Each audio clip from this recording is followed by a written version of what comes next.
बिस्मिल्लाहिर्रहमानिर्रहीम।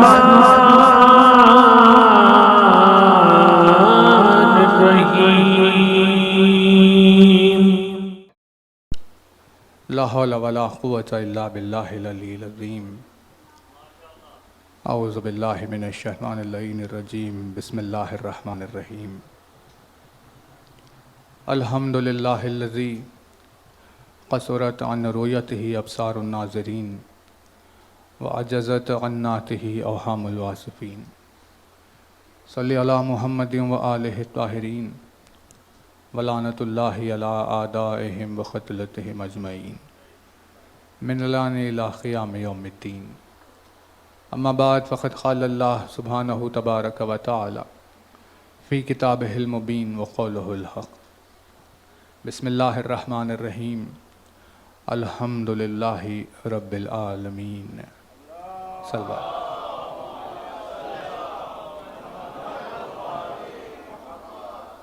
फरमाया साहिब आज़मुद्दरजात अल्फाज ने, फरमाया मालिक मौजिज़नुमा अंदाज़ ने, फरमाया मौलाए कायनात अमीरुल मोमिनीन हज़रत अली इब्न अबी तालिब,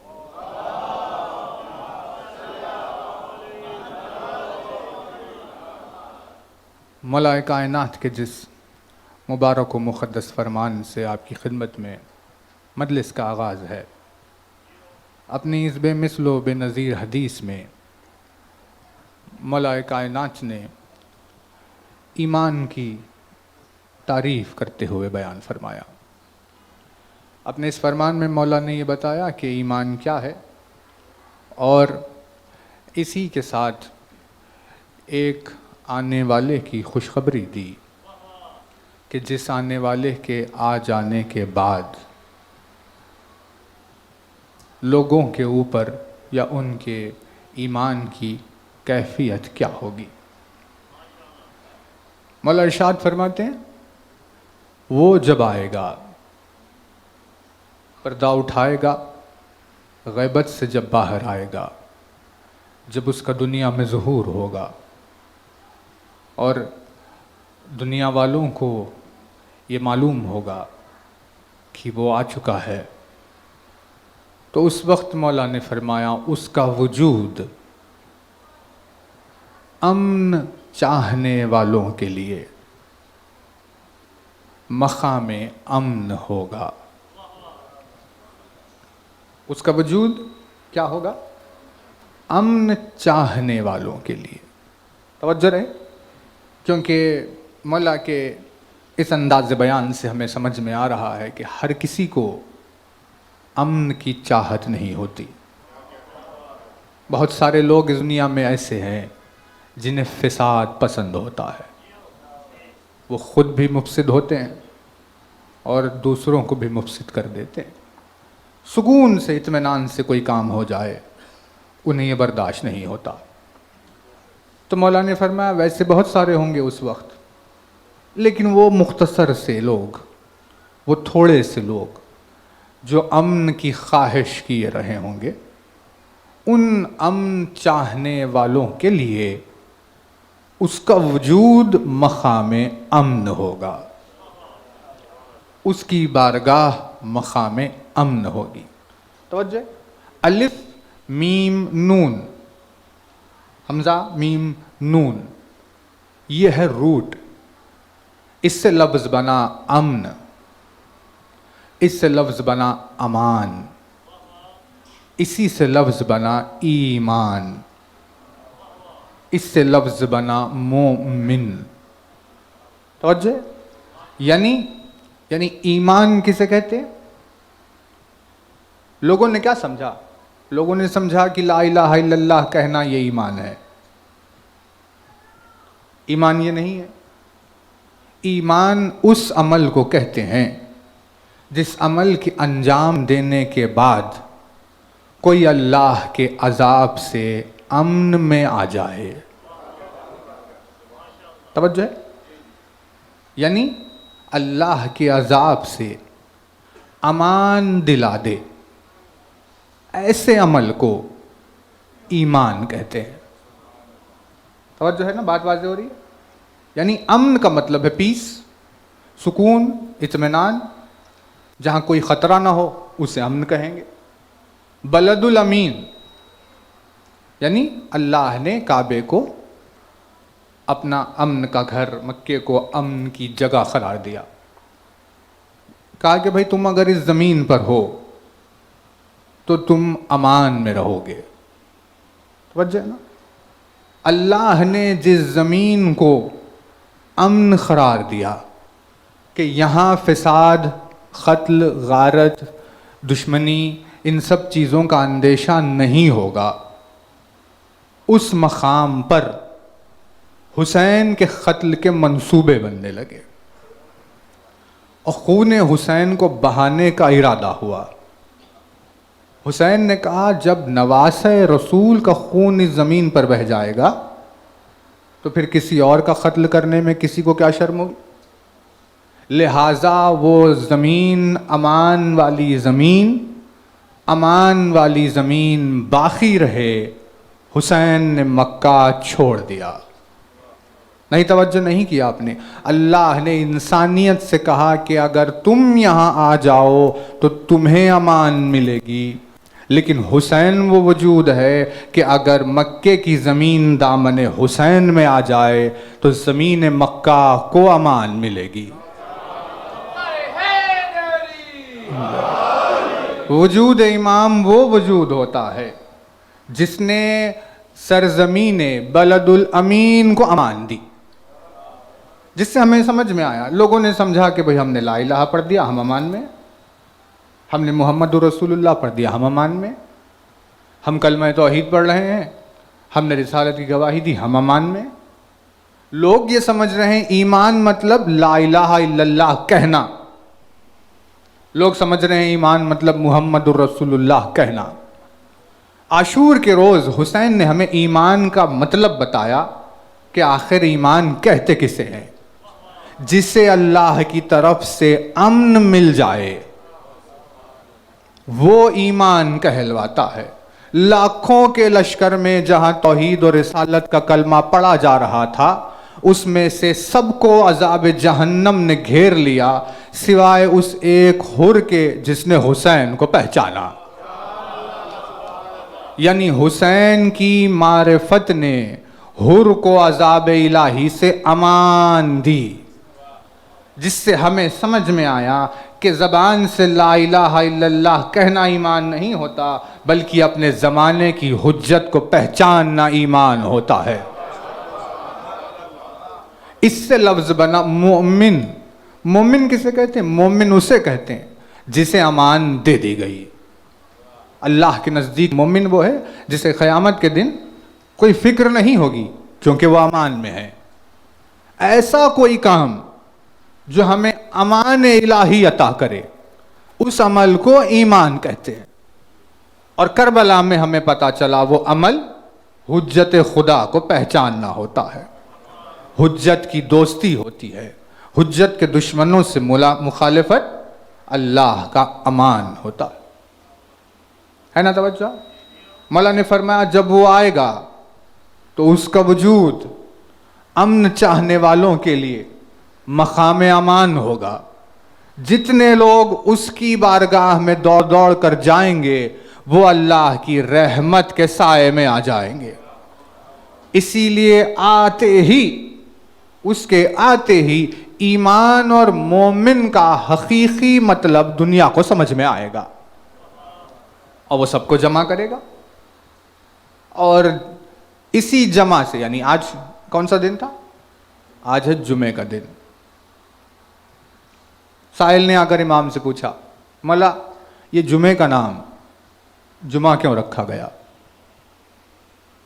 तो मौला ने फरमाया इस दिन का नाम जुमा इसीलिए रखा गया क्योंकि ये वही दिन था जिस दिन अल्लाह ने आसमान पर सारी मखलूक को अली की वलायत के इकरार के लिए जमा किया था।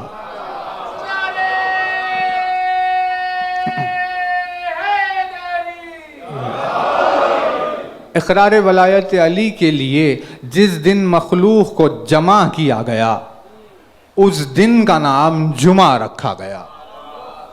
यानी जुमे को ये तमाम दूसरे दिनों पर सरदारी इसीलिए मिली क्योंकि इस दिन की निस्बत अली की वलायत से जुड़ी हुई है।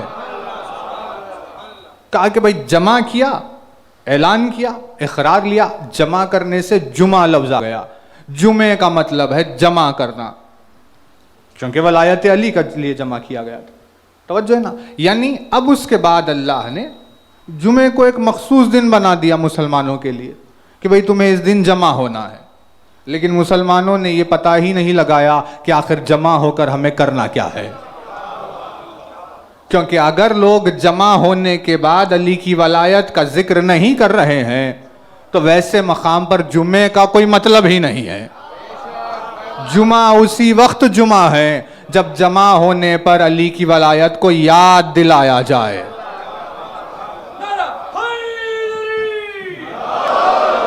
इसीलिए उस आने वाले अमानगाह के आने के दिन को अल्लाह ने जुमे का दिन करार दिया, क्योंकि जब जुमे के दिन ज़हूर करेगा तो आते ही मखलूक को जमा करेगा और उन सब से अली की वलायत का सवाल करेगा। जो उस सवाल का जवाब देकर उसके दामन के साए में आएंगे उन लोगों को अज़ाब इलाही से अमान मिल जाएगी।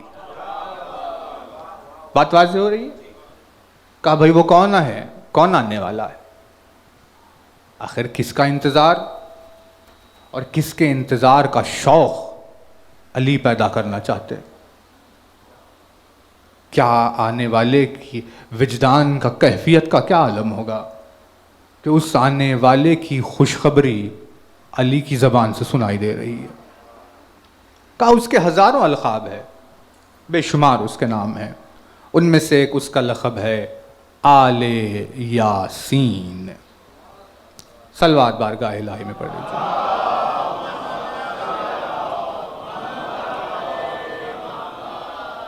थोड़ा सा मोमिनीन करीब हो जाएं, लोग जमा हो रहे हैं, एक सलवात पढ़ते हुए आगे आ जाइए।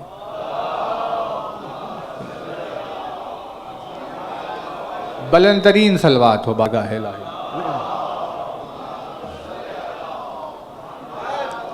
एक और बावाज़े बुलंद सलवात बारगाह इलाही।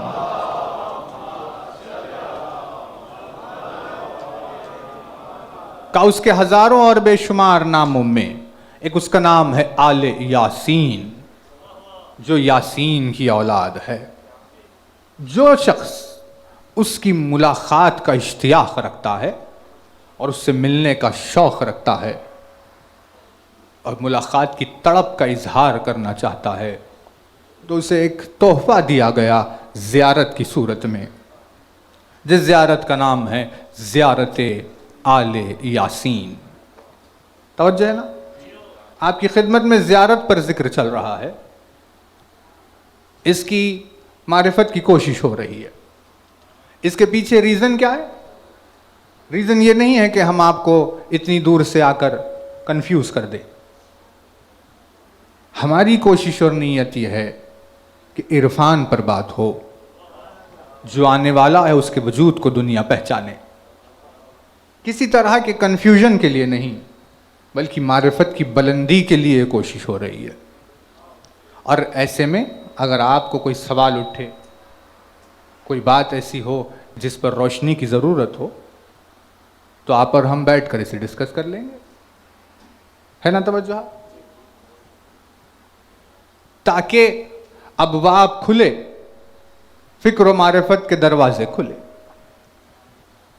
तो अब सवालात की हल्की सी जुम्बिश जो हवा लेकर आती है, जब कानों तक पहुंची तो ये बात आपकी खिदमत में तय हुई कि 8 मुहर्रम के रोज़ मजलिस से पहले आधा घंटा 8 बजे इंशाअल्लाह 8 से 8:30 बजे तक 8 दिन आपकी खिदमत में जो भी जिक्र होगा उसके ताल्लुक़ से अगर आपके जहन में कोई भी सवाल पैदा हो जाए तो आप उससे नोट कर लीजिए। इंशाअल्लाह उस दिन उसे डिस्कस किया जाएगा ताकि इरफान की बसीरत खुले, ना कि किसी के दिल में कजी पैदा हो जाए, रास्ता साफ साफ और रोशन हो जाए। इसकी खातिर रखा गया 8 मुहर्रम। तवज्जो है ना। आगे बात करें तो आपके तवज्जुहात की दलील हमें सलवात की बुलंदी से मालूम होगी।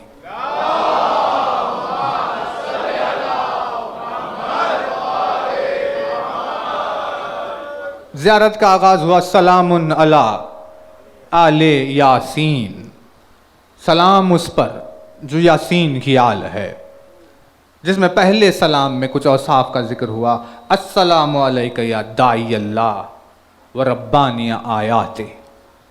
आज दूसरे जुमले का आगाज़ हो रहा है, अस्सलामु अलैका या बाबल्लाह।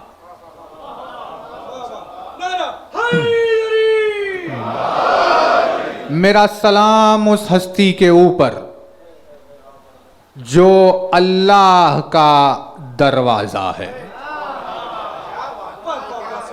अजीब अंदाज में इस सिफत को रखा गया, इस जुमले को रखा गया, जो अल्लाह तक ले जाने वाला दरवाज़ा है, नहीं, जो अल्लाह का दरवाज़ा है, यानी जो उस तक पहुंचा वो बाब तौहीद के सामने खड़ा हुआ है। मेरा सलाम उस पर जो अल्लाह का दरवाज़ा है। तो यहाँ आपकी खिदमत में हमारे नौजवान भाइयों के लिए एक चीज़ अर्ज़ करना चाहते हैं। ये रूलिंग है तौहीद की, खैर देखिए बहस तवील है, वो उसको स्किप करते हुए आपकी खिदमत में नतीजा रख रहे हैं कि जब भी खुदावंद आलम के साथ किसी सिफत का जिक्र होता है तो ये दलील होती है इस बात की कि किसी और का जिक्र हो रहा है। जब भी किसी एट्रीब्यूट की बात होती है तो दलील है कि कोई और है। जैसे बहुत रहमदिल इंसान है तो रहम अलग है, रहमदिल इंसान अलग। बात क्लियर है? रहमदिली अलग है, रहमदिल इंसान अलग। रहम जज्बा है, रहमदिल इंसान वो जज्बा रखने वाला है। दो लोग है ना भाई, आलिम यानी इल्म अलग, इल्म रखने वाला अलग। जो इल्म रखता है वो इल्म नहीं है, जो इल्म है वो इल्म रखने वाला नहीं है। ये दो सिफात है।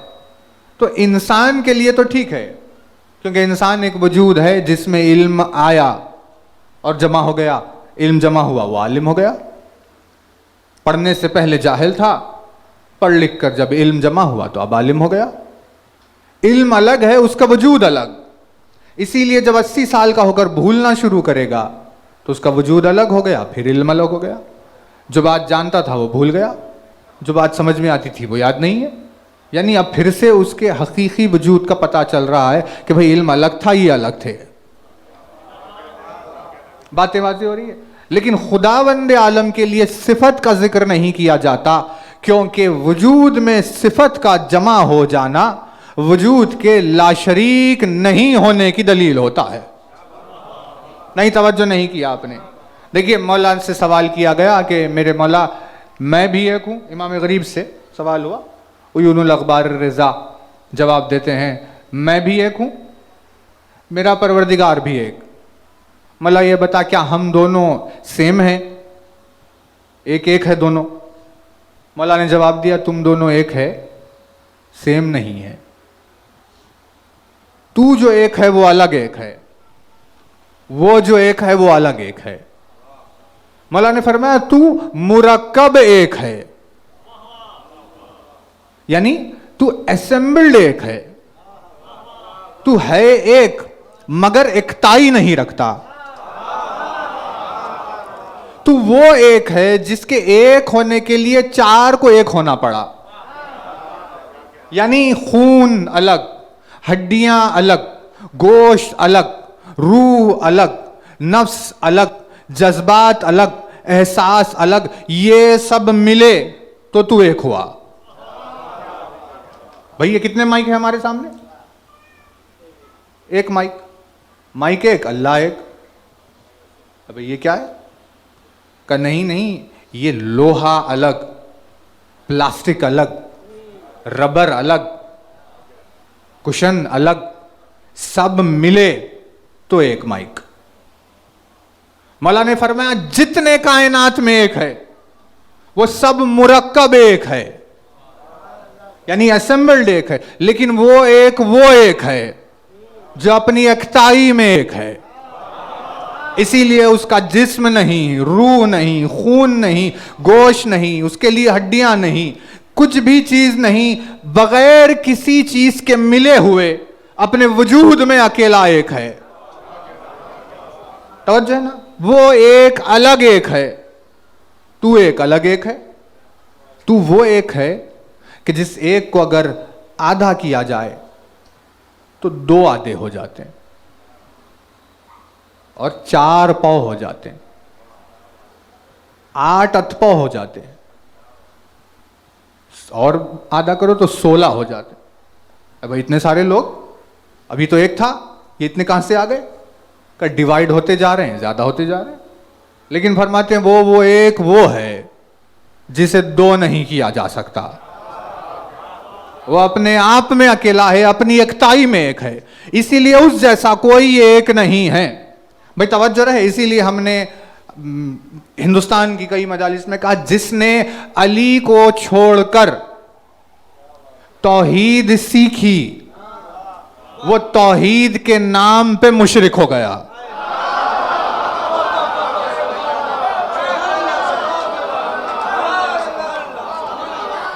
जिसने अली को छोड़कर तौहीद सीखी उसे नाम तौहीद का मिल गया, लेकिन अपने आप में मुशरिक रहा, क्योंकि लोगों ने यह समझा शिर्क का मतलब है 2 खुदा कहना,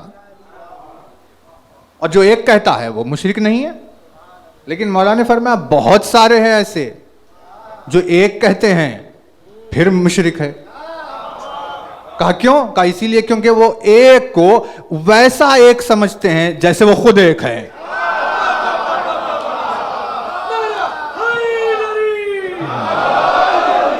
तुम्हारे एक होने में 50 चीजें शामिल है, लेकिन वो एक है जिसमें कुछ भी शामिल नहीं। इसीलिए कलमा है वहदहू ला शरीक लह, ऐसा अकेला जिसमें कुछ भी शरीक नहीं। तो मौला ने फरमाया 2 की बात तो अलग है, लेकिन अगर किसी ने एक कहकर उसमें रूह को शरीक कर दिया तो वो मुशरिक है। तवज्जो। लेकिन रूह को शरीक नहीं करते लोग जनरली, ज्यादा तौर पर। यानी आयत तो आई है कि मेरी रूह फूकूंगा मैं आदम में, फिर भी कहते हैं भाई वो रूह नहीं रखता। यहां तक तो ठीक होता है, मुश्किल होती है उस वक्त जब जज्बात की बात आए। वो समझते हैं कि अल्लाह बंदों की तरह जज्बे रखता है। भाई देखिए, वजूद अलग, इमोशन अलग, वजूद अलग, फीलिंग अलग। खुश होना क्या है? खुश होना फीलिंग है। खुश होने वाला और खुश होना 2 है। खुशी हुई तो जो खुश होने वाला था वो खुश हुआ। बात क्लियर है ना? बात वाज़ेह हो रही? यानी मिक्सचर है, मिक्सचर, मुरक्कब इसी को कहते हैं। शिरकत है वजूद में इंसान के, चाहे वो अकेला क्यों ना हो। है खड़ा हुआ अपने रूम में अकेला बैठा हुआ है, लेकिन साथ ही साथ अंदर जज्बे है, गुस्सा, खुशी, गम, नाराजगी, सारे एहसासात, जज्बात अंदर, और ये बैठा हुआ अकेला नहीं है, 50 लोग हैं। कोई बात वाज़ेह हो रही? लेकिन उसके लिए मौला ने फरमाया ऐसा नहीं है, वो अपनी एकताई में अकेला है। अब अली ने बताया तो पता चला कि वो एकताई में अकेला है, वरना लोग समझ रहे थे जैसे हम एक है वैसा ही वो एक है। तो अली के बताने पर तौहीद समझ में आई। इसीलिए जिसने अली से हटकर किसी से भी तौहीद ली हो वो नाम तौहीद पर मुशरिक हो गया। तो भैया क्या करें? जज्बात का क्या करें? देखिए मौजू मुड़ ना जाए, हमें कहीं और आना है, लेकिन अब बात आई है तो हम अर्ज कर दे। क्या करें जज्बात का? जज्बे से मजबूर होकर फैसला कर दिया हमने। गालिब कौन आया? गालिब जज्बा हुआ, हम मगलूब हो गए। गुस्से में बच्चे ने शरारत की, हमारे 2 साल के बच्चे ने, हम देख रहे हैं, अक्ल को मालूम है, हम बच्चे तो शरारत करते ही है। अक्ल का फैसला यही है, भाई बच्चा है शरारत तो करेगा, अक्ल तो यही करेगी, हाँ तो शरारत करना चाहिए बच्चे को। अगर बच्चा शरारत ना करे तो आप डॉक्टर से बात करिए कि भाई क्या हुआ इसको, शरारत क्यों नहीं कर रहा, यही है ना बात। तो बच्चे का शरारत करना ऑब्वियस है, लेकिन अब घर में किए जा रहा है शरारत, हम देख रहे हैं कि भाई अब खामोश बैठेगा तब खामोश बैठेगा, लेकिन बच्चा शरारत कर रहा है, अक्ल कह रही है करने दो शरारत। लेकिन होते होते होते जब गुस्से ने अक्ल पर गलबा हासिल किया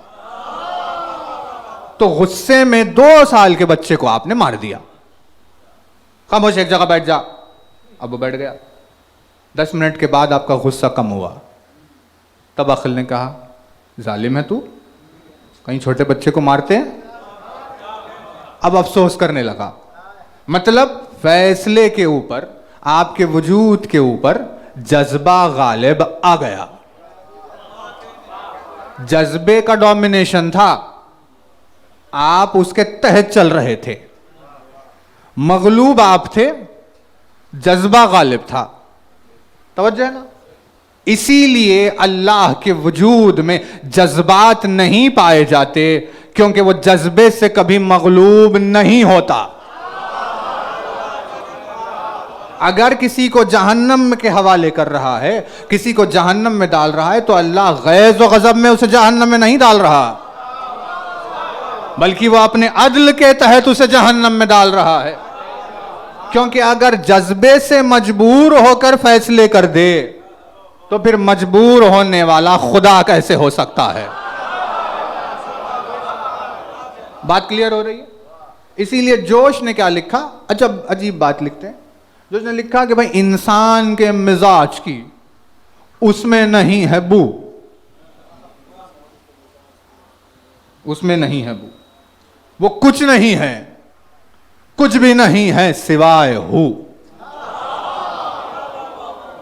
वो शाह नर्म तब न सुल्तान तुंद खू, वो दिल नवाज दोस्त न हिम्मत शिकन अदू,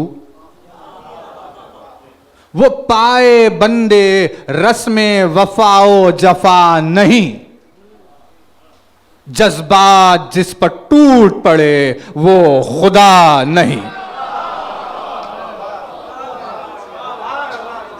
बात वाज़ेह हो रही है। यानी जज्बे नहीं है, जज्बे के तहत मजबूर होकर फैसला नहीं करता। अगर वजाहत हो तो देखिए, टाइम आगे बढ़ रहा है, मिसाल आपकी खिदमत में कैसे दे, कायनात चल रही है, ये फैसले उसके जज्बाती है, ये उसके फैसले जज्बाती नहीं है, हकीमाना फैसले है, हिकमत है, जज्बा नहीं। एक शख्स की 2 बेटियां थी, दोनों की शादी हुई।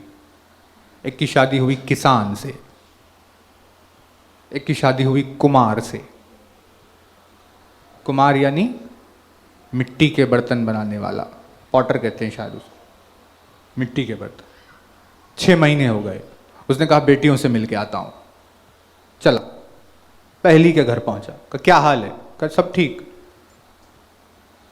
जमीन में बीज बो दिए हैं, बारिश का इंतजार कर रहे हैं, आप दुआ करिए बारिश हो तो हमारी मेहनत का फल मिले। उसने कहा भाई ठीक है, दुआ करेंगे, क्यों नहीं करेंगे। दूसरी बेटी के घर पहुंचा, कहा भाई क्या हाल है, कहा सब ठीक, मिट्टी के बर्तन बनाकर रखे हैं, दुआ करिए कि बारिश ना हो, कि बारिश से हमारी मेहनत पिघल ना जाए। अब पड़ गया हैरत में कि क्या दुआ करूं। तो समझ में आया कि दुआओं में पाए जाने वाले जज्बात या रोने और गिड़गिड़ाने की वजह से खुदा जज्बे के दबाव में आकर फैसले नहीं करता, क्योंकि वो जज्बात से बेनियाज है। तो एट्रीब्यूट्स में जब उसमें जज्बा पाया नहीं जाता तो इमाम से सवाल किया गया, मौला खुदा ने अपनी किताब में जिक्र किया वो खुश होता है, वो नाराज होता है, बंदों से राजी होता है, बंदों को सजा देता है, किसी को जजा देता है। तो जब जज्बा नहीं रखता, रिजा नहीं रखता, नाराजगी नहीं रखता, तो ये फैसले कैसे हो रहे हैं? इमाम ने जवाबन कहा कि वो राजी नहीं होता, राजी हम होते हैं।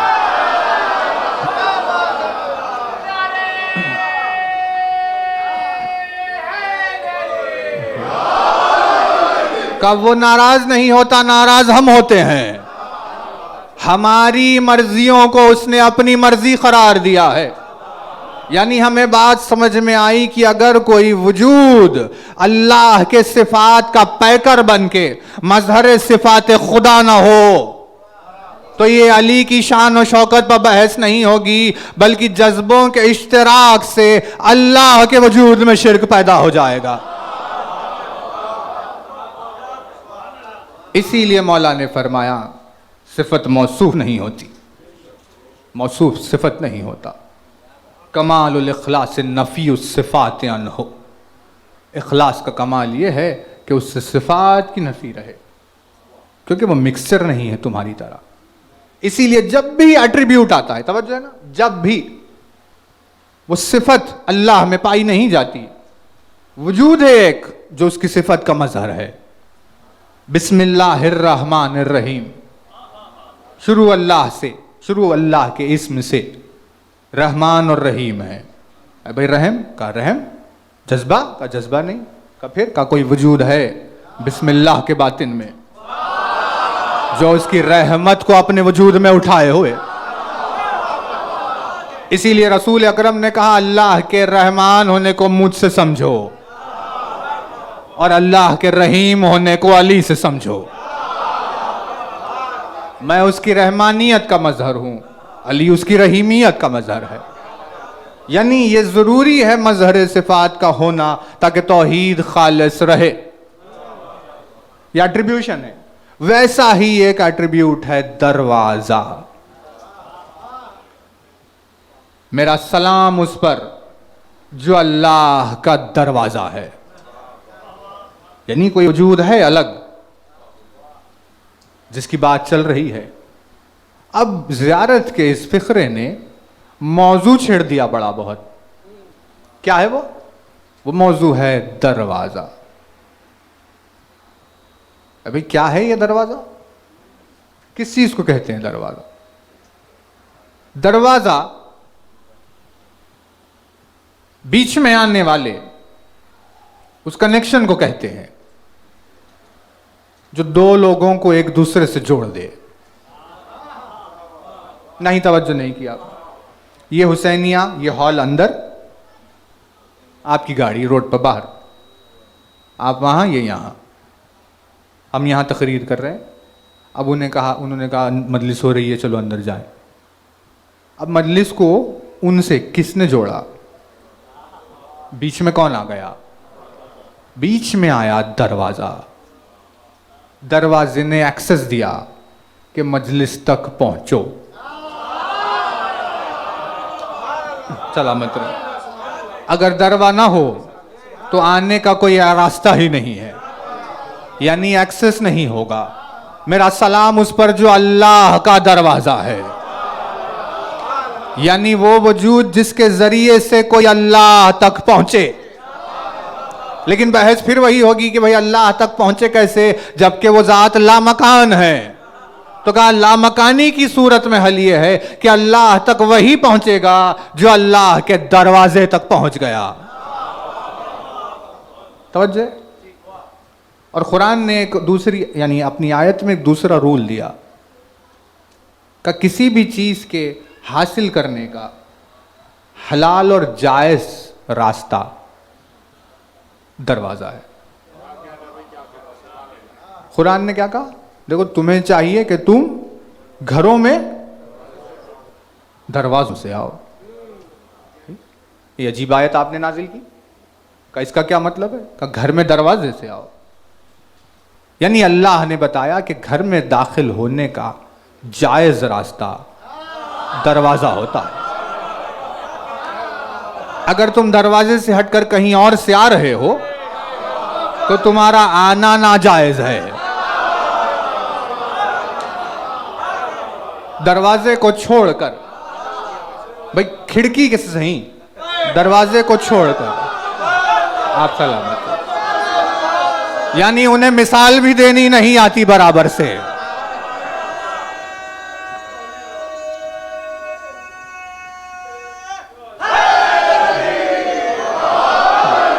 यानी उन्हें मिसालें भी देनी नहीं आती बराबर से, क्योंकि जब अली के बुग़्ज़ का मर्ज दिल में पैदा हो जाए तो अक्ल रुखसत कर जाती है।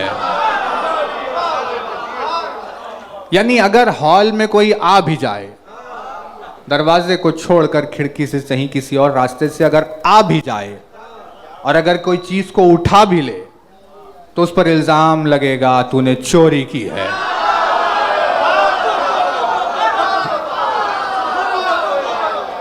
क्यों? क्योंकि तू दरवाजे से नहीं आया। अगर दरवाजे से आकर लेता तो ये उठाना जायज था।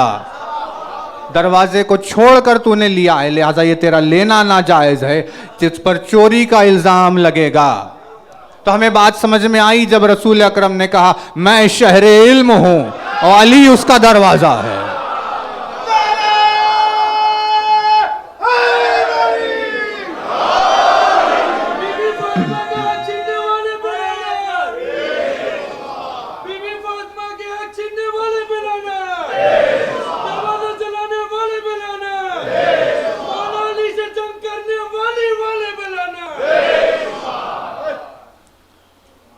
है ना तवज्जो? यानी अगर दरवाजे को छोड़कर आएगा तो चोरी का इल्जाम लगेगा, चाहे कुछ ले भी क्यों ना लिया हो, नाजायज होगा। फरमाते हैं मैं शहरे इल्म हूं, अली उसका दरवाजा है। अब जिसने अली से हटकर इल्म हासिल किया उसे आलिम नहीं, उसे चोर कहा जाएगा।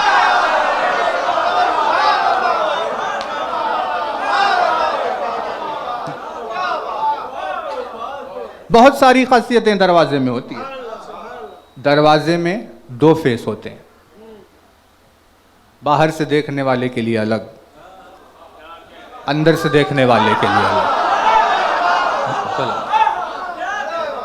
दरवाजे के दो चेहरे होते हैं, एक बाहर वाले की तरफ, एक अंदर वाले की तरफ। मेरा सलाम उस हस्ती पर जो अल्लाह का दरवाजा है। इसकी भी दो सूरतें हैं। मखलूक की तरफ जो सूरत है वो मखलूक जैसी, खालिक की तरफ जो सूरत है वो खालिक जैसी। जाहिर जिसका इमामत नजर आ रहा है उसके बातिन में उलूहियत नजर आती है। भाई दरवाजा बॉर्डर की तरह होता है ना, बीच में आने वाले को। अब देखिए उन्वान है, ये आपने लफ्ज सुना है बरज़ख। बरज़ख, मर गए, बरज़ख शुरू। अब आखिरत में उठेंगे क़यामत के दिन जो भी है, अब बरज़ख गुजारो। नारा लोगों ने लगाया कि अहले बैत का ये कहना है कि आखिरत में हम देख लेंगे, बरज़ख को तुम देख लो। मिजाज को बदल दिया, माना को बदल दिया, हदीस को बदल दिया। अब बरज़ख हम देख ले। मेरे मौला अगर तेरा वजूद सर पर ना हो तो हम इस दुनिया का एक लम्हा नहीं देख सकते। वो है तो उसके सबब से दुनिया बाकी है, वो नहीं तो कुछ भी बाकी नहीं रहेगा। जिसके साए के बगैर एक लम्हा नहीं देख सकता इंसान, वो पूरी बरज़ख देख ले। मतलब क्या है? लोगों ने समझा बरज़ख मतलब ये, हकीकत में इसे नहीं कहते। बरज़ख का मतलब है दो लोगों के बीच में आने वाला। बरज़ख का मतलब दो लोगों के बीच में आ जाना, वो उसकी बरज़ख है। आयत ने कहा हमने दरिया जारी किए, दो मरजल बहरैन यल्तक़ियान, दो दरिया जारी जो मिलते हैं आपस। बैनहुमा बरज़ख़ुन ला यबग़ियान, दोनों के बीच में बरज़ख है, वो इधर उधर नहीं होते। तो आपने वीडियोस देखी है या जो भी देखे, भाई वो पैसिफिक और अटलांटिक मिलते हैं या जो भी है, दो बहरहाल आती है कोई वीडियो दरिया, दो पानी मिल रहे हैं आपस में, लेकिन इसका कलर अलग, इसका कलर अलग, मिलते हैं लेकिन मिलते नहीं। यही बरज़ख है। बरज़ख का मतलब है बीच में आ जाना।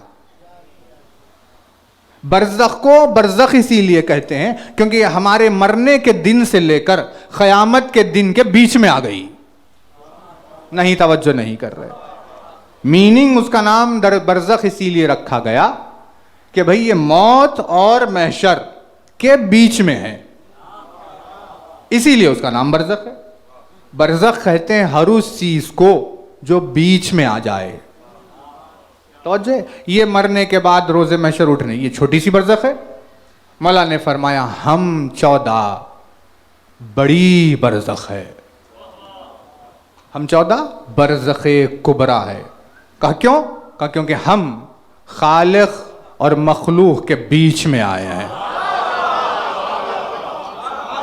तुमसे अल्लाह हमारी वजह से जुड़ा है, तुम अल्लाह से हमारी वजह से जुड़े हुए हो। खालिक और मखलूक के रिश्ते को मजबूत करने के लिए जो बीच में आए वो बरज़ख है।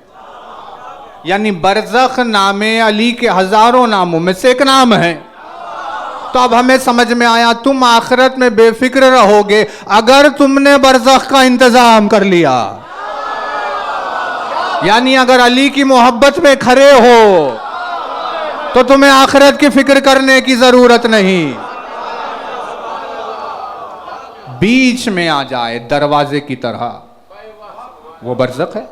दरवाजा बीच में आ गया, बॉर्डर आ गया दो कंट्रीज के बीच में, इंडिया पाकिस्तान, बॉर्डर बरज़ख है, इधर से उधर, उधर से। अब बरज़ख में जो बीच में आ गया बॉर्डर, उसका एक चेहरा इंडिया की तरफ, एक चेहरा पाकिस्तान की तरफ। बरज़ख बीच में आने वाले के लिए जरूरी है कुछ छलक इधर की हो, कुछ छलक उधर की हो। ऐसे ही अक्लमंद तरीन यानी साहिबान, बहुत ज्यादा बुलंद अक्ल रखने वाले लोग ऐसे ही अली के नाम के आगे परेशान नहीं हुए। उन्होंने देखा है वजूद अली में कुछ ऐसी छलकियों को जो बंदा नुमा नहीं थी। का ये बरज़ख है दरमियान में आने वाला, इधर से छलके चाहे उधर से छलके।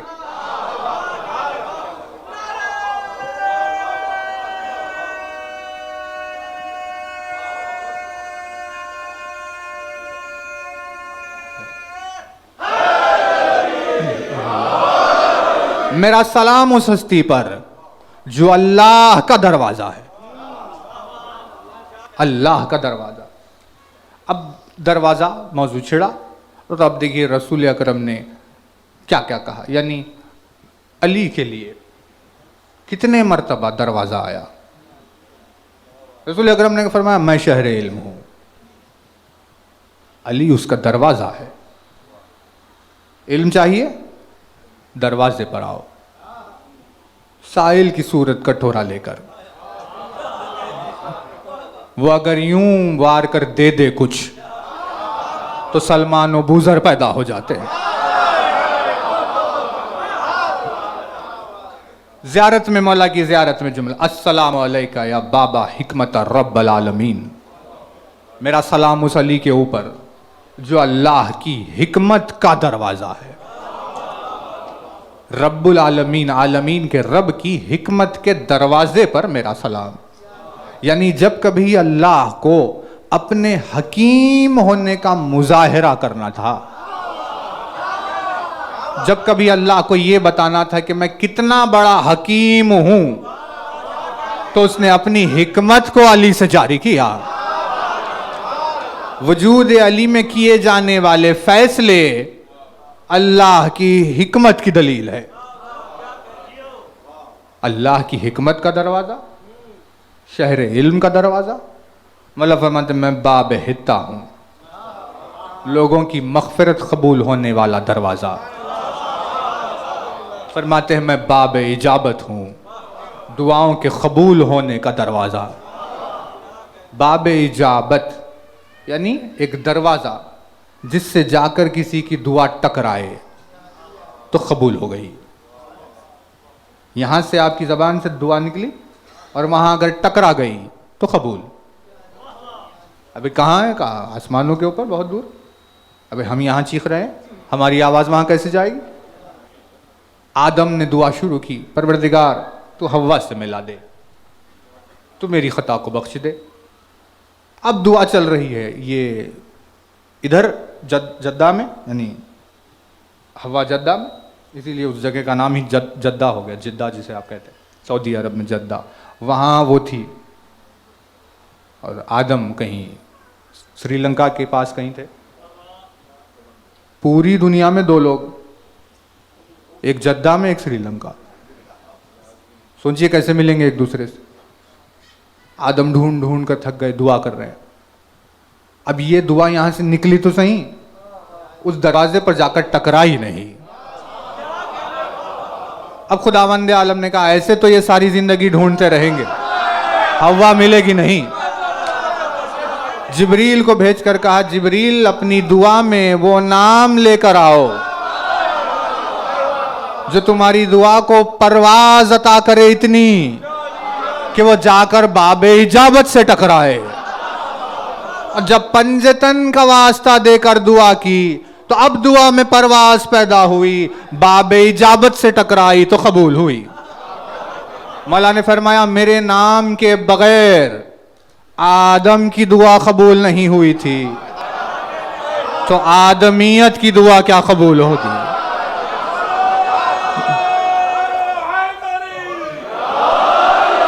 अरे भाई उसकी दुआ कबूल नहीं हो रही है जो अल्लाह का नबी, वजूद में अपने मासूम, जिसको मलाइका से सजदा दिलवाया गया, इतने शरफ रखने के बाद आदमियत का आगाज करने वाला, दुआ कबूल नहीं है हो रही है अली के नाम के बगैर। जब उस आदम की कबूल नहीं होगी तो आदमी की दुआ क्या कबूल होगी? मैं हूं दुआओं के कबूल होने वाला दरवाज़ा। शेख सदोख ने अजीब सी रीजनिंग भी लिखी। उन्होंने बाबे इजाबत की वजाहत में ये जुमला लिखा कि भाई किसी का दुआओं का दरवाज़ा होना ज़रूरी है, क्योंकि अगर हम चीखेंगे तो आवाज़ जाए कहाँ? अल्लाह है किधर के उसके कान में पड़े। भाई तवज्जो है किधर आखिर वो जो बात पहुँचे? तो उन्होंने कहा क्योंकि वो मकाम मकान में क़ैद नहीं है जहां आवाज़ जाए, लिहाजा एक वजूद ऐसा होना चाहिए जो उसका कान हो, जिसे आवाज़ दे तो वो सुने, उसकी दुआ कबूल हो, बाबे इजाबत। दरवाज़ों को यानी मकान की, भाई ये देखिए थोड़ी सी नज़ाकत है। दरवाजे की शान और शौकत बेएतबारे मकान होती है।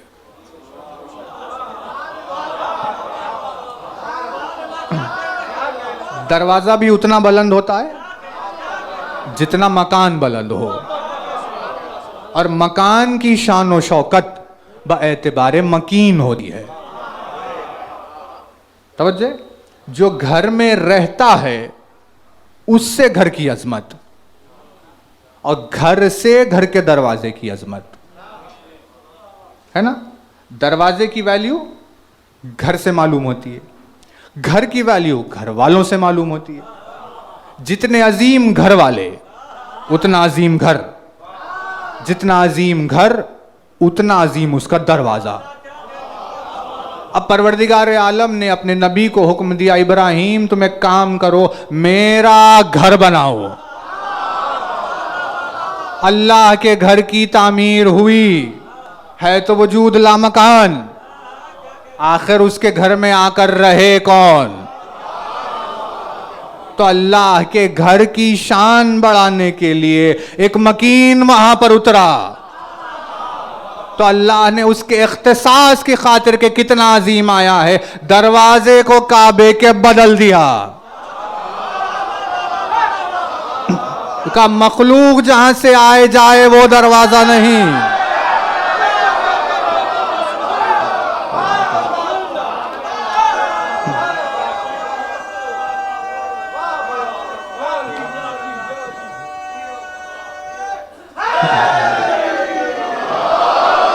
अब मजहर खालिक के लिए दरवाजा बदला जाएगा। काबे ने अपने निजाम को बदला, बस इसी बात पर तवज्जो रहे, काबे ने अपनी फितरत को बदला। भाई ये दरवाजा यहां से आइए, उन्होंने कहा हम यहां से नहीं आए, कहा मत आइए, आना हो तो नहीं आना, दरवाजा तो ये है। लेकिन काबे का मिजाज बदल गया, क्योंकि आने वाला और था, दरवाजा और हो गया। दीवार में दरार के जरिए दरवाजे ने, एक नए दरवाजे ने जो चेहरा दिखाया, तो हमें पता चला हाँ, मिजाज आने वाले की वजह से दरवाजों का मिजाज बदलता है। आने वाले की वजह से दरवाजे का मिजाज बदल जाता है ना। मिसाल के तौर पर अगर दो दरवाजे हैं, एक बड़ा दरवाजा मेन एंट्री है और एक छोटा सा दरवाजा है, और घर के साहब बाहर आपके प्राइम मिनिस्टर आ गया, तो आपने दोनों दरवाजे खोल दिए। अब आपकी मर्जी, आप जिधर से आया है, यानी आने वाला बड़ा था, दरवाजा भी तब्दील हुआ।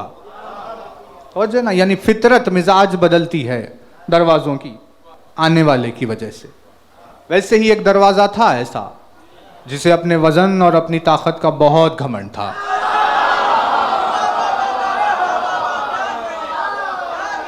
इतना ज्यादा वजन और घमंड कि उम्मत मुस्लिमा को 39 दिन तक परेशान करता रहा। का रसूल अकरम की मौजूदगी में 39 डेज तक दरवाजा बंद। कहा भाई हम में बहुत ताकत मौजूद है, हम में बहुत वक़ार मौजूद है, इतना वजन है। 40 मिले पहलवान 1400 साल पहले वाले, तो एक पट खुले, 40 और हो वैसे 14 तो दूसरा कहीं खुले। इतना नाज था कि उम्मत रसूल के लिए नहीं खुलेगा। लेकिन जब आने वाला बदला तो उस वजन दरवाजे का हाल इतना कम हो गया, 2 उंगलियों में पकड़कर उखाड़ दिया गया।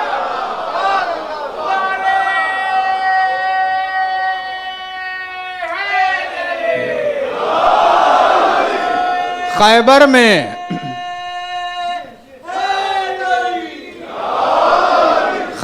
में जुम्बिश हो रही थी। आखिर दरवाजे के सामने कौन है? का दरवाजे के सामने अल्लाह का हाथ खड़ा हुआ है।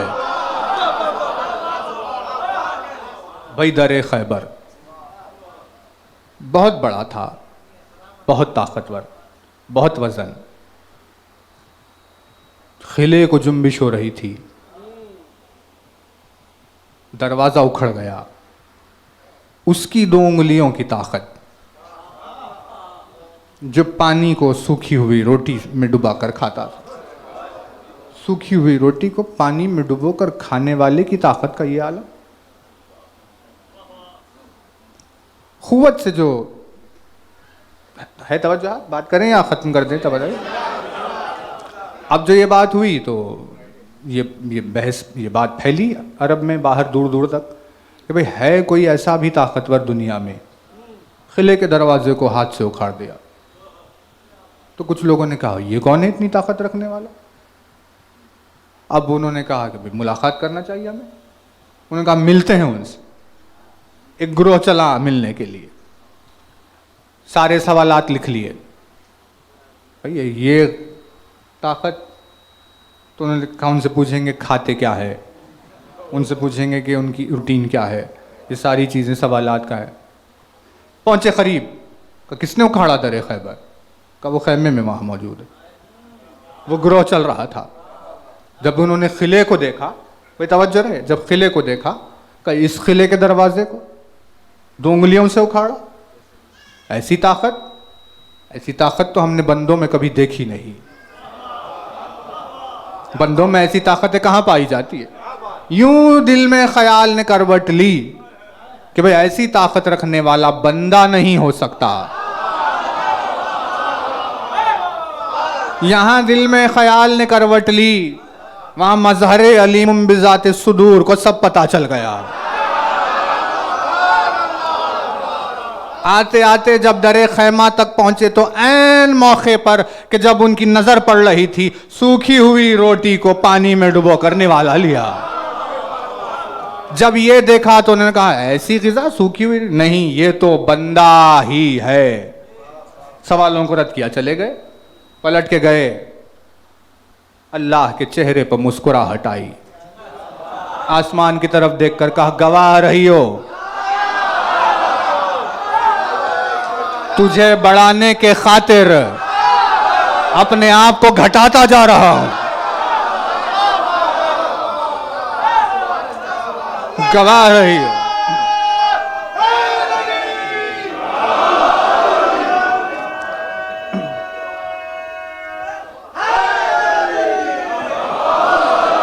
गवाह रही हो परवरदिगार, वजूद को अपनी अजमतों को घटा घटा कर तुझे बढ़ा रहा हूं।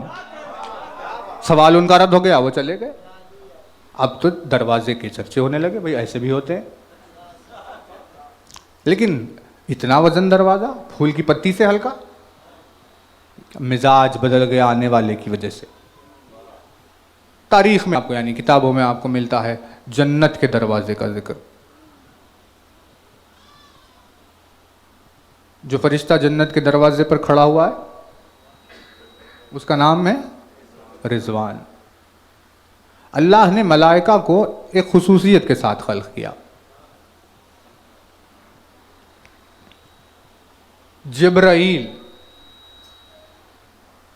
फरिश्ते का नाम, जीम बे रे, जब्र, जाबिर, जब्बार, जिब्राईल, यानी वो फरिश्ता जिसके जरिए से अल्लाह अपनी जबरदस्ती का इजहार करता है। अपने जब्र का जब उसे मुजाहिरा करना हो तो जिब्रील को बुलाता है।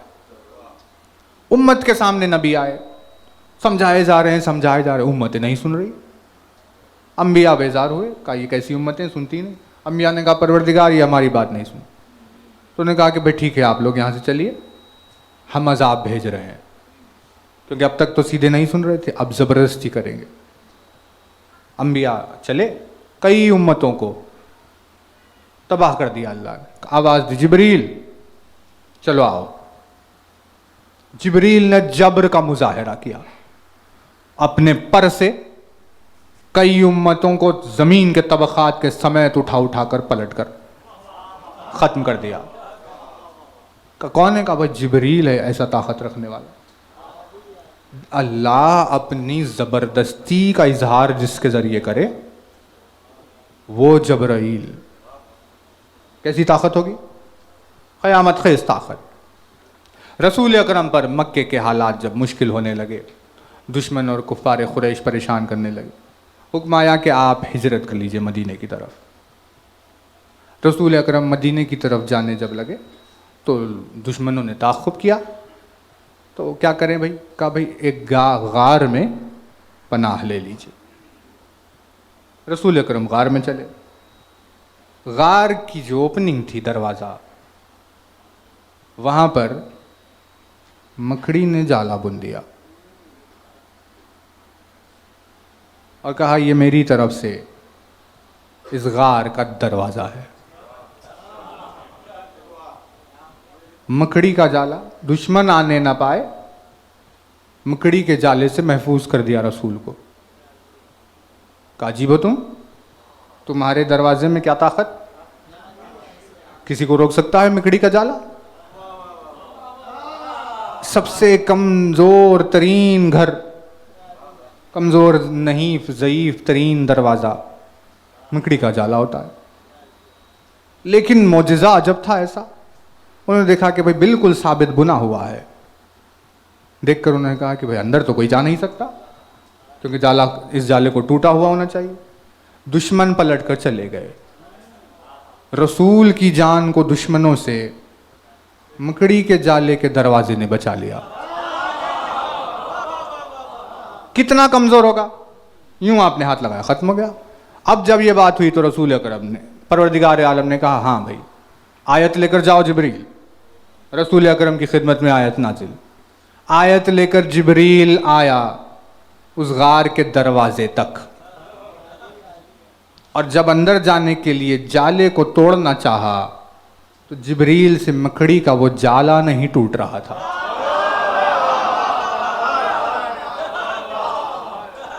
जिब्राईल अल्लाह के जबर का मुजाहरा करने वाले मलक ने अपनी ताकत लगाई, मकड़ी का जाला नहीं टूटा। हैरत में पड़ गया जिब्राईल, ये क्या हो गया। अब वो कोशिश और ताकत और जोर इधर चल रहा था, यहां मकड़ी बैठे सब देख रही थी। उसने पूछा जिब्रील क्या चाहते हो। कहा मैं आयत लेकर आया हूं रसूल अकरम तक पहुंचानी, ये तुम्हारा जाला मुझे जाने नहीं देता, ये टूटता नहीं। मकड़ी ने कहा जिब्रील ये टूटेगा भी नहीं, इसको तोड़ने का सिर्फ एक ही राज है, जो नाम लेकर मैंने ये जाला बुना है।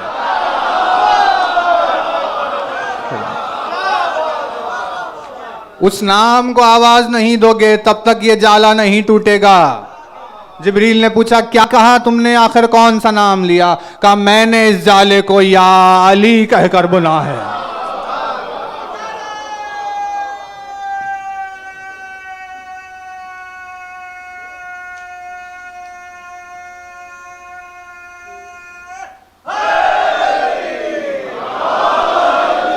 मैंने इस जाले को अली का नाम लेकर बुना है, नाम अली के बगैर ये टूटेगा नहीं। यानी मकड़ी के जाले के दरवाजे का मिजाज बदल गया, क्योंकि दरवाजा अलग था, नाम अलग था, मिजाज बदल गया, नाम लिया उन्होंने।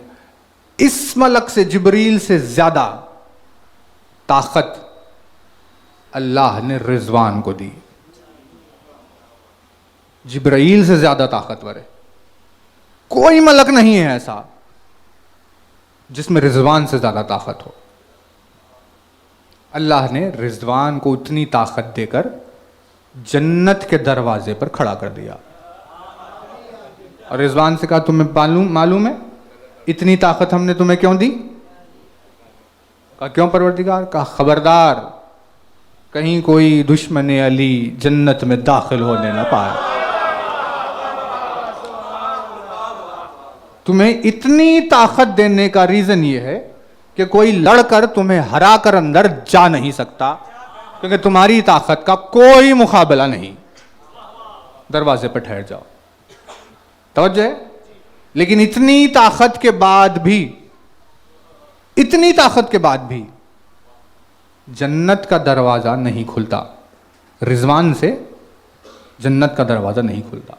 जन्नत का दरवाजा इतना बड़ा है कि रिजवान अपनी पूरी ताकत अगर लगाए तो जन्नत का दरवाजा नहीं खुलता रिजवान से।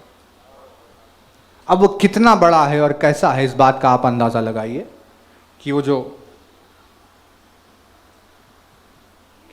खटका मारने के लिए जो होती है कुंडी, जो होती है अकोड़ी या जो भी उसे कहते हैं, वो जो होता है ना जिससे हम खटका मारते हैं, यूं एक रॉड और बीच में कुछ कड़ी, जन्नत के दरवाजे की वो कड़ी, वो कुंडी जो है यूं जो होती, उसका स्पैन है कड़ी का 1000 लाइट ईयर्स। 1000 नूरी साल की वो कड़ी है। क्या है 1000 लाइट ईयर्स? रोशनी जाती है 3 लाख किलोमीटर पर सेकंड। रोशनी की रफ्तार है 1 सेकंड में 3 लाख किलोमीटर। 3 सेकंड से कम में चांद पे जाके आ जाती है। पूरी जमीन के 7 से ज्यादा चक्कर 1 सेकंड में लगा लेती है। 1 सेकंड में 3 लाख किलोमीटर स्पीड पर जाने वाली रोशनी को जहां पहुंचने के लिए 1 साल लगे, उसे 1 लाइट ईयर कहते हैं। 3 लाख किलोमीटर पर सेकंड। तो सोचिए 1 साल में कहां जाएगी? 2 सेकंड में 6 लाख चली गई। 2 सेकंड में चांद पार कर गई। 3 सेकंड में 9 लाख किलोमीटर चले गई। तो 10 मिनट में कहां जाएगी? 1 घंटे में कहां चली गई? 1 साल में जहां जाती है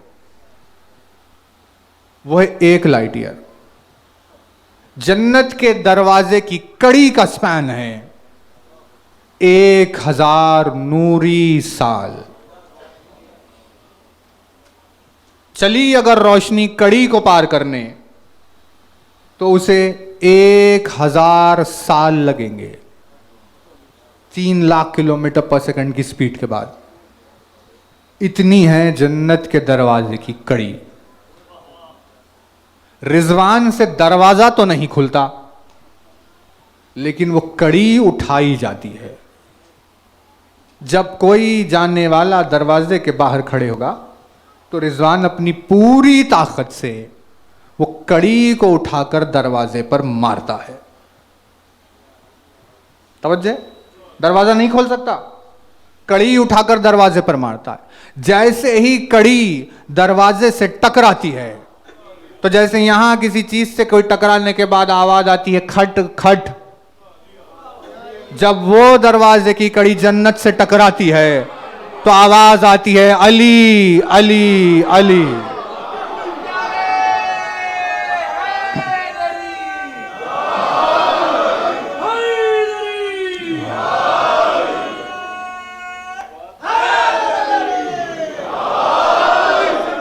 जब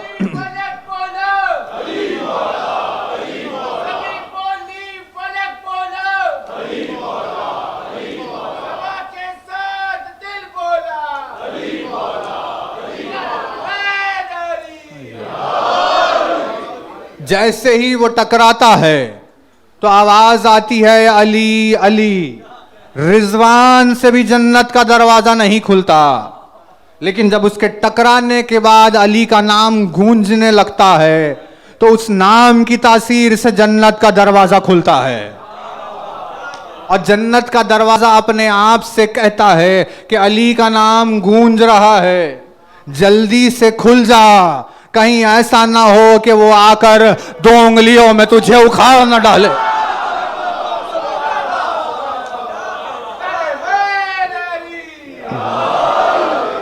बाबे जन्नत हो या बाबे इजाबत, वो बाबुल्लाह के नाम से खुलते हैं।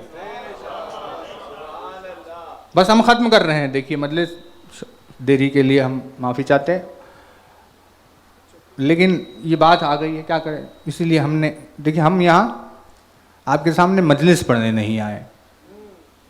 अगर हम मजलिस पढ़ने आते तो 30 मिनट्स में ख़त्म हो जाती। हम यहाँ आए हैं जिहाद की नीयत से। इस कमज़र्फ तरीन दुनिया में अली के नाम के जिक्र से बड़ा कोई जिहाद नहीं है। भाई आमाल गदीर देखिए, या आप रसूल अकरम की ज़ियारत देखिए, अइम्मा की ज़ियारतें देखिए, है ना, उसमें आप गवाही देते हैं। मैं गवाही देता हूँ आपने जिहाद का हक अदा किया। अब इमाम हसन ने किससे जंग की? जो चौथा इमाम जो जंजीरों में और तौक़ सलासल में गिरफ्तार था, मजलूमी में घर में, उसने किससे जिहाद किया? इस्लाम में जिहाद का मतलब है अपनी नफ्स को मार कर पैगाम नफ्सुल्लाह पहुंचाना। तो इसीलिए क्योंकि जिहाद है तो जिहाद में हो जाता है यहाँ। अगर हम मजलिस की नीयत से आते कि हाँ तो घड़ी नाप लेते और फटाफट ख़त्म, बात खत्म। लेकिन ये जिहाद चल रहा है। तवज्जो ना। दरवाज़ों का तज़किरा किया कुरान ने भी। सूरह ज़ारियात एक दरवाजे का तज़किरा हुआ, जनाब इब्राहीम के घर का दरवाज़ा। इब्राहीम की सुन्नत ये थी कि वो अकेले खाना नहीं खाते थे। देखिए अंबिया की सुन्नतें कैसी कैसी। कब मैं अकेले कैसे खाऊं? मेरे साथ कोई बंदा खुदा नहीं, मेरे दस्तरखान पर जब तक कोई दूसरा ना हो। मैं भी खाना नहीं खाऊंगा। भूखे हैं, भूख बर्दाश्त कर रहे हैं। रोज़ाना भी दस्तरखान बिछा देते, इंतज़ार करते भाई रास्ते पर खड़े होकर कोई आए तो मैं उसके साथ खाऊं। काफिर आ गया एक रोज़, दस्तरखान पर बैठ गया, निवाला लेने लगा, अल्लाह का नाम नहीं लिया। इब्राहिम ने रोक लिया, कहा तुम अल्लाह को नहीं पुकारते? काफिर ने कहा मैं मानता ही नहीं उसको। इब्राहिम ने कहा उठो मेरे दस्तरखान से। काफिर को उठाकर भिजा दिया। जिब्रील आ गए, इब्राहिम अल्लाह तुमसे नाराज है। भाई दीन तो ये है। कहा क्यों? कि तुमने काफिर को उठा दिया, उस इंसान को उठा दिया। इब्राहिम ने कहा वो कुफ्र करता था, तेरे नाम का इनकार करता था परवरदिगार, इसीलिए मैंने उठाया तेरी मोहब्बत में। आवाज तो यही था, इब्राहिम तुम्हें आज पता चला है वो हमारा कुफ्र करता है, हम तो हमेशा से जानते हैं वो हमें नहीं मानता। इसके बावजूद भी हम उसे रोटी खिला रहे थे। आज हमने चाहा कि हमारे दोस्त के दस्तरखान पे खिला दे, तुमने उसे उठा दिया। कहा क्या करूं परवरदिगार? कहा जाओ और उठे हुए को मनाओ, उसे दस्तरखान पर वापस लेकर आओ। जब तक वो नहीं खाएगा तब तक अल्लाह राजी नहीं होगा। यह है अल्लाह के दीन का मिजाज, जिसमें जब भूख की बात आती है तो मुसलमान या काफिर देखा नहीं जाता, रोटी सबको पहुंचाई जाती है ना। दस्तरखान बिछा हुआ है, इंतजार इब्राहिम का चल रहा है भाई कोई आए। परवरदिगार आलम ने वाकया बयान किया कि 2 लोग इब्राहिम के दरवाजे पर आए। इब्राहिम ने कहा भाई आप कौन है? नए चेहरे थे। इब्राहिम को देखकर कहा सलामुन अलैकुम। इब्राहिम ने जवाब सलाम दिया, कहा कि भाई आइए। अब ये बातें हो रही थी, दस्तरखान पे बिठाए तो उन्होंने जब दावत दी आइए दस्तरखान पे बैठे, आप कौन हैं फला, क्या बातचीत शुरू। दोनों ने कहा इब्राहिम हम फरिश्ते हैं अल्लाह की बारगाह से आए हुए, तुम्हारे पास इसीलिए आए हैं क्योंकि हम तुम्हें एक बेटे की खुशखबरी देना चाहते हैं। इब्राहिम ने कहा भाई मैं ज़ईफ़ हूँ। कहा परवरदिगार आलम की मर्जी, वो जो चाहता है होता है। बेटे की खुशखबरी दी, इब्राहिम खुश हो गए। कहा बहुत अच्छी खबर आपने सुनाई, आइए बैठिए। उन्होंने कहा नहीं, हम तुम्हारे दस्तरखान पर नहीं आएंगे। इब्राहिम ने पूछा भाई आप हमारी दावत क्यों कबूल नहीं करते? उन्होंने कहा इब्राहिम हम फरिश्ते हैं, इंसान नहीं। ये जो तुम्हारे दस्तरखान पे चावल रोटी सब्जी तरकारी ये सब कुछ है, ये इंसानों की ग़िज़ा है। फरिश्ते ये ग़िज़ा नहीं खाते जो इंसान खाता है।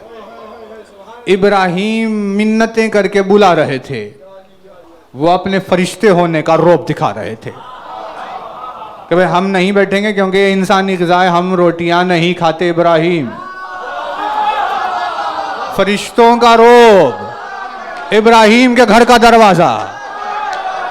लेकिन जब वो घर बदला और वो सैयदा के घर का दरवाजा, तो किसी ने उन्हें बुलाया भी नहीं, बिन बुलाए मेहमान बनकर आ गए। कहने लगे भूख लग रही है रोटी खिलाओ। फरिश्ते अपने मिजाज को तब्दील कर दे, मलाइका का मिजाज बदल जाए, वो है सैयदा के घर का दरवाजा।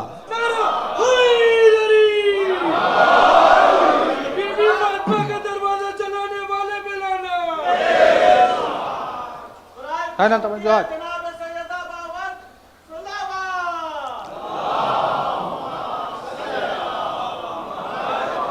दरवाजा अगर बदल जाए तो मिजाज और फितरतें बदल जाती है। कहा कि भाई हमें भूख लग रही है, रोटी खिलाइए। सैयदा ने रोटियां दी। इब्राहिम बुलाए जा रहे थे, नहीं आ रहे थे। तो इब्राहिम ने पूछा भाई ये बताइए क्या तुम लोगों को, आप मलक है, क्या आपको भूख नहीं लगती? तो उन्होंने कहा भूख तो लगती है। तो इब्राहिम ने पूछा भूख लगती है तो क्या खाते हो? तो फरिश्तों ने कहा हमें जब भूख लगती है तो हम कहते हैं अल्लाह अकबर, हम कहते हैं अल्हम्दुलिल्लाह, हम कहते हैं सुबहान अल्लाह, हमारी भूख मिट जाती है। फरिश्तों ने क्या कहा, जब हमें भूख लगती है तो हम तस्बीह शुरू करते हैं और हमारी भूख मिट जाती है। तो आपने सुना है ना, अल्लाह अकबर, अल्हम्दुलिल्लाह, सुभान अल्लाह। ये कहाँ होता है?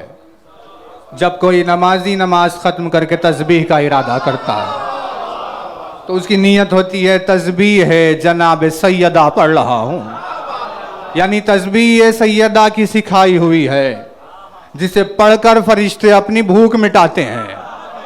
हमें बात समझ में आई? अगर मलक को भूख लग जाए तो उसकी भूख के दो ही इलाज है, या सैयदा की बताई हुई तस्बीह हो या सैयदा के हाथ की रोटी हो। अगर दरे सैयदा से अता होना बंद हो जाए तो फरिश्ते भूख की वजह से मर जाएंगे।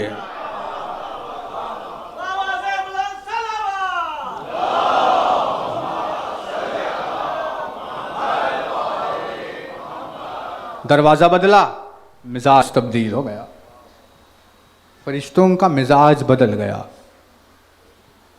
क्योंकि दरवाजे का असर था। आने वाले की वजह से दरवाजे की तासीर बदली, दरवाजे से फरिश्तों का मिजाज बदला। ये तो होता है। मेरा सलाम उस हस्ती पर जो अल्लाह का दरवाजा है।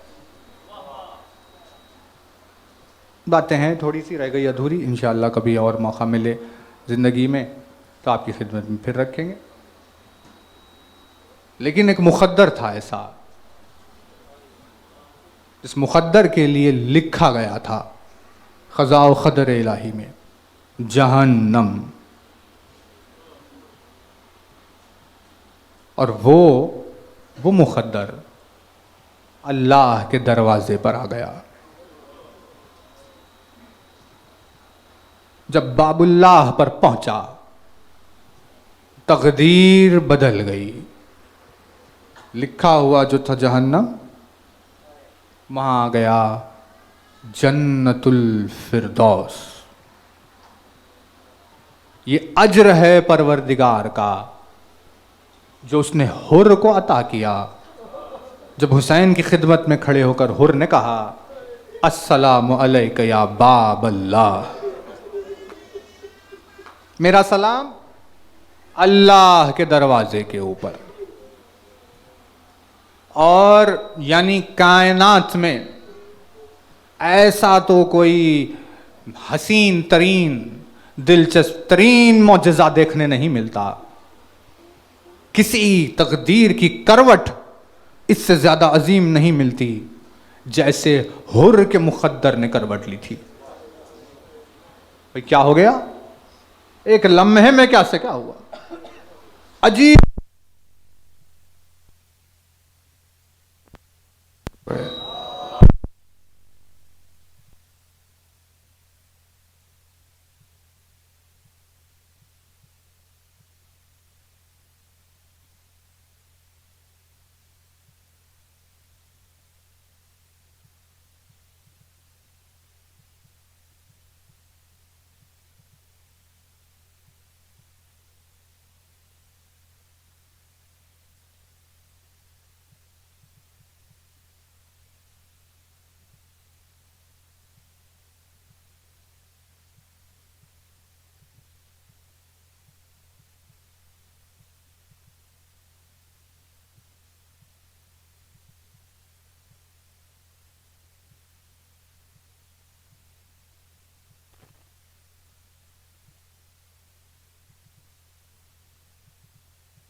ऐसे उसके मुक़द्दर ने करवट ली कि कोई कायनात में वैसी मिसाल नहीं है।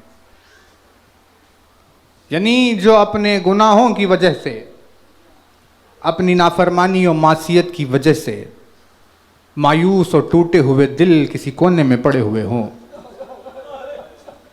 उसे हुर की शहादत से ये दिलासा मिल जाता है कि अगर सवाल करने का सलीका आता हो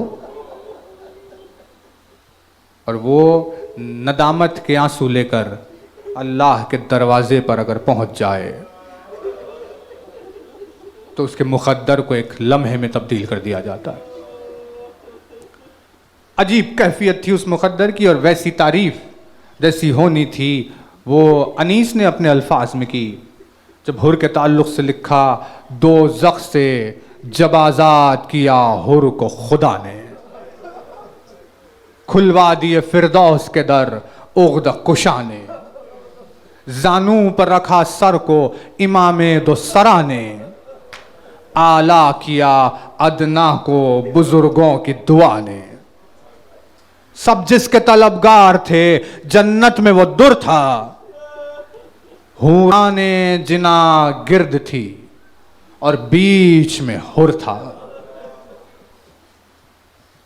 ये इन मिसरों में जिस वाक़े को जिस खूबसूरती से लिखा, आला किया अदना को बुजुर्गों की दुआ ने। जब हुसैन का काफिला करबला की तरफ बढ़ रहा था तो रास्ते में हुर ने अपने दस्ते के साथ हुसैन को रोका।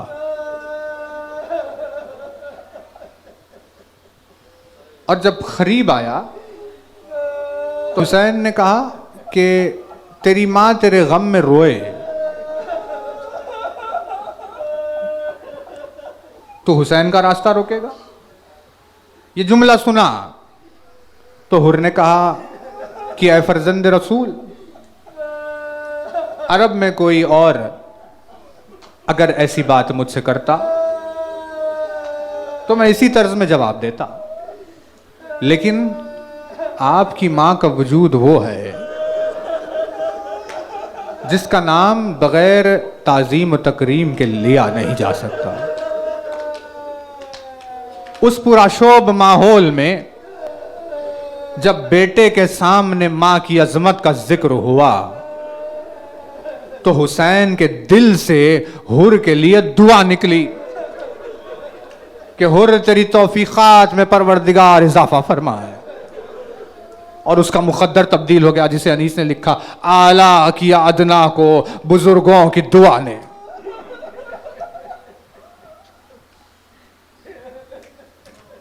हजार लोगों का दस्ता प्यास से बेहवास नजर आ रहा था। जब हुसैन ने देखा कि हुर और उसके लश्कर वालों पर प्यास तारी है, आवाज दी, साखी कौसर के फर्जंद अब्बास, मशकीज़े पानी से भरे हुए लेकर आना, हुर के लश्कर को सैराब करना।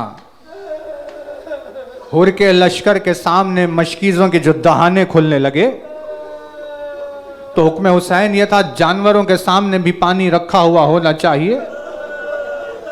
और पीते पीते पीते जब तक 3 मर्तबा जानवर खुद अपना मुंह न फेरे तब तक पानी के वो तश्त वहां से उठाए न जाए। ऐसे लश्कर हुर सैराब हुआ। हुसैन ने अपना पानी तमाम लश्कर हुर को पिलाया। करबला के मैदान में वारिद हुए और जब हुसैन के खैमों को फुरात से हटाया गया, पानी की किल्लत जो बढ़ी, शबे आशूर, उस रात की तारीकी में जो हुर की जिंदगी की सबसे अजीम रात थी, हुर लश्कर यजीद में सोचते हुए टहल रहा था। उसका ज़मीर उससे आवाज दे रहा था, क्या है हुर, ये वही हुसैन है जिसने तेरे लश्कर को पानी से सैराब किया। तो उसी हुसैन के मुकाबले में खड़ा हुआ है। इस सोच और तदब्बुर में अभी डूबा हुआ टहल रहा था कि हुर के कानों में हुसैन के खैमे से भीनी भीनी आवाजें आने लगी। जब गौर से उस तरफ सुनने लगा तो वह हुसैन के बच्चों की आवाज थी जो कह रहे थे प्यास हमें मारे डाल रही है, जो कह रहे थे अल्लाताश खत खुलन।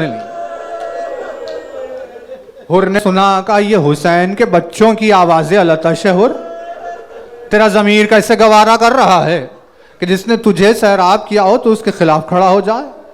एक मर्तबा जो अब तकदीर ने करवट ली, हुर का दिल नदामत की वजह से टूट गया। उसने तय कर लिया कि अब मुझे बारगाह हुसैन में जाना है। ये कहकर हुसैन की बारगाह के करीब जाने लगा। हुर ने अपने साथ अपने बेटे को ले लिया और कहा मेरे लाल चल हुसैन की खिदमत में जाना। जब हुसैन के खैमे की तरफ आ रहे थे, हुर ने कहा मेरे लाल तू मेरे आंखों पर पट्टी बांध दे, मेरे हाथों को तू रस्सियों से बांध दे, मुझे यूं हुसैन की खिदमत में लेकर चल जैसे किसी गुलाम को ले जाया जाता है। मैंने बहुत बड़ी गुस्ताखी की। यहां इस अंदाज में हुर चंद कदम के आगे बढ़ा, वहां हुसैन ने आवाज दी उठो अब्बास, मेहमान हमारी तरफ आ रहा है, मेहमान के इस्तकबाल के लिए जाना है। अब जो हुर का सामना हुआ, हुसैन ने देखा हाथ बंधे हुए थे, आंखों पर पट्टी बंधी हुई थी। हुसैन ने कहा अब्बास इसके हाथों को रसन से खोल दे। हुसैन से यह मंजर देखा नहीं जा रहा। हुर के बंधे हुए हाथ वहां खुले। ये सरजमीन करबला भी कैसे कैसे इनकलाब देख रही है। आशूर की शब थी जहां हुर के बंधे हुए हाथों को खोला गया। बस एक दिन दरमियान यही जमीन वो मंजर देखेगी कि अली की बेटी के बाजुओं को रस्सी से जकड़ दिया जाएगा। हाथों को खोल दिया। हुसैन ने हुर को सीने से लगाया। हुर ने माजरत चाही, कहा मेरे मौला मुझे माफ फरमा। हुसैन ने कहा हुर तुझे हुसैन ने भी बख्शा, तुझे हुसैन के रब ने भी बख्शा।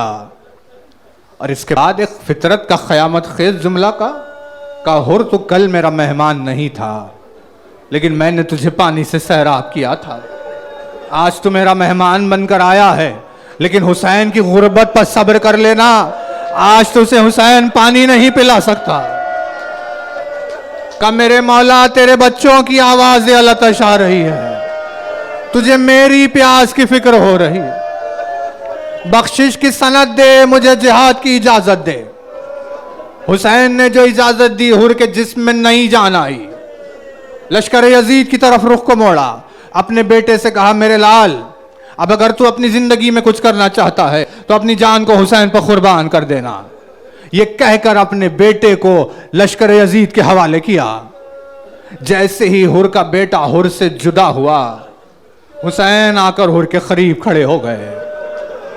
निगाह इमामत ने देख लिया कि बाप की जुदाई की वजह से, बेटे की जुदाई की वजह से बाप के दिल का क्या हाल होता है। हुर के खांधे पर हाथ रख के दिलासा देने लगे, हुर तेरा बेटा तो तेरी तरह बहादुर है। एक मर्तबा लड़ते लड़ते जब वो घोड़े से गिरा तो हुर के बेटे के सलाम की आवाज आई।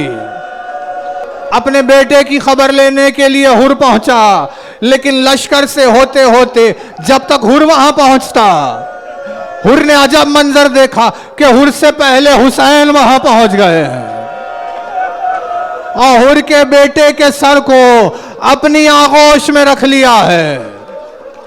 हुर ने देखकर कहा मौला आपने क्यों जहमत उठाई।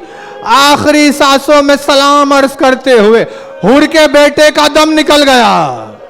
जैसे ही बेटे का दम निकला तो एक मर्तबा हुर ने अपनी कमर कसी, बेटे के लाशे को उठाने के लिए झुका। हुसैन ने सीने पर हाथ रख दिया और हुसैन ने कहा क्या करता है हुर, यह कौन सी इंसानियत का दस्तूर है। कि कहीं बाप भी बेटों के लाशें उठाते हैं। अरे तू पीछे हट जा, हुसैन मौजूद है, तेरे बेटे का लाशा उठाएगा। ये कहकर हुसैन ने हुर के बेटे के लाशे को जो उठाया, दूर से खड़े होकर ये मंजर जो अली अकबर देख रहा था, कहा मेरे गरीब बाबा, तेरी गुर्बतों को हजारों सलाम या हुसैन। जवान के लाशे के सामने टूटी हुई कमर से खड़ा हुआ होगा, तेरा कोई मदद करने वाला नहीं।